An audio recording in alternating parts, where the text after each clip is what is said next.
पहले समझ लेते हैं कि इन terms of creating a format, जब आप जूनियर या मिड लेवल पे होते हो तो आपके academics take a prior role in terms of built up. यार आपने करियर में फोकस्ड जो भी ट्रेनिंग लिया है वो कौन से डिग्री में लिया है। Let's say if you are from commerce stream, have you gone into finance.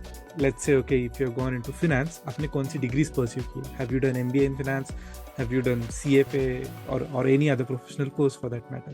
Let's say if you're going into technology as a sector, then have you done BE or BTech, then again your specialization is it computer science or anything else. So us perspective se academics takes the first slot in your CV. So again coming to the details, what you should be adding within education, things you want to mention is after 10th, I mean 10th 12th graduation, and let's say if there's post graduation, it can be diploma or a degree.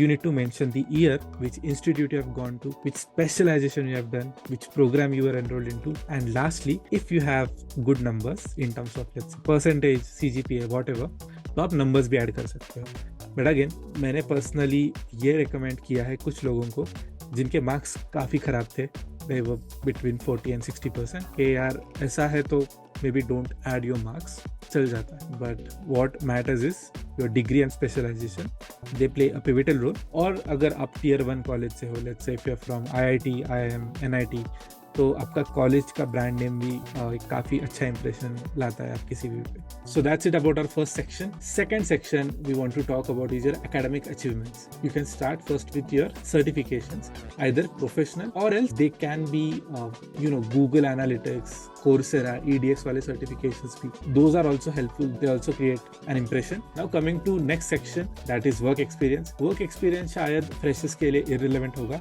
लेकिन इस जगह पे आप दो चीज़ add कर सकते हैं। One is internship and secondly अगर आपके पास इंटर्नशिप भी नहीं है, then in my last video LinkedIn master class मैंने रिकमेंड किया है कुछ वर्चुअल इंटर्नशिप्स, आप वो परस्यू कर सकते हो।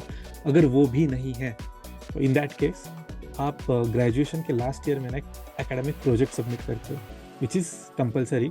मोस्ट ऑफ द कॉलेजेस में जो आपका स्पेशलाइजेशन है स्ट्रीम, उसके हिसाब से वो प्रोजेक्ट आपको बनाना पड़ता है। तो वो प्रोजेक्ट ही आप एज अ प्रोजेक्ट वर्क, मतलब instead of work experience write down project, और प्रोजेक्ट के डिटेल्स डाल सकते हो। है position of responsibility. Position of responsibility mainly covers leadership roles जो एज अ स्टूडेंट आपने कैरी किए होंगे कहीं पर। Now it could range anything from let's say being part of some committee, being part of some club, then it could be even being part of some student council for that matter. Visit Rotary clubs. तो Rotary clubs में there are some positions you can carry out as a leader, or else you can also go down to Toastmasters, जो एक public speaking forum है, वहाँ पे I was VP and president for some time.